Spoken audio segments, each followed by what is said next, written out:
Tower নির্মাণ করেছেন এবং ইজারাদার যিনি আছেন তারাও তাদের সহযোগে ওয়াস্টার টাওয়ার নির্মাণ করেছে পিছনে, আমরা সেটা দেখেছি।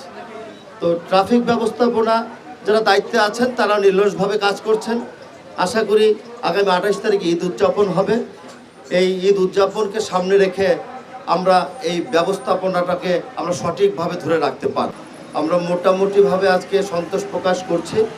আগামী দিনেও আমরা এই ভিজিট অব্যাহত রাখব। এটা আমাদের ব্যবস্থাপনা এবং ঢাকা উত্তর সিটি কর্পোরেশনের যে শর্তগুলো আছে সেটাকে তারা ফলো করছে কিনা সেটার জন্য আমরা মনিটরিং করার জন্য এই ভিজিটগুলোকে আমরা অব্যাহত রাখব।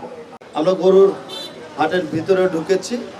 আমরা এই পর্যন্ত যা দেখতে পেয়েছি যে গরু বিভিন্ন জায়গা থেকে এসে যাতে মেন রাস্তায় না থামে সেটা আমাদের নজর এখন পর্যন্ত পড়েনি।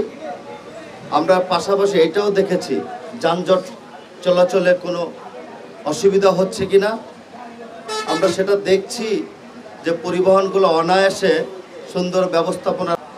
আজকে এখানে আমাদের ভেটেরিনারি টিমও আছে, এখানে ডিএনসিসির পক্ষ থেকে অলরেডি তারা কাজ করছে এবং আমাদের সিটি কর্পোরেশনের যে বর্জ্য ব্যবস্থাপনাকে প্রতিনিয়ত পরিষ্কার করার জন্য সেটাকে অব্যাহত আছে এখানে। এবং এর পাশাপাশি আমাদের ব্যাংকের যেই কর্মকর্তারা এখানে সার্ভিস দিচ্ছেন তারাও সেখানে তাদের সহযোগিতা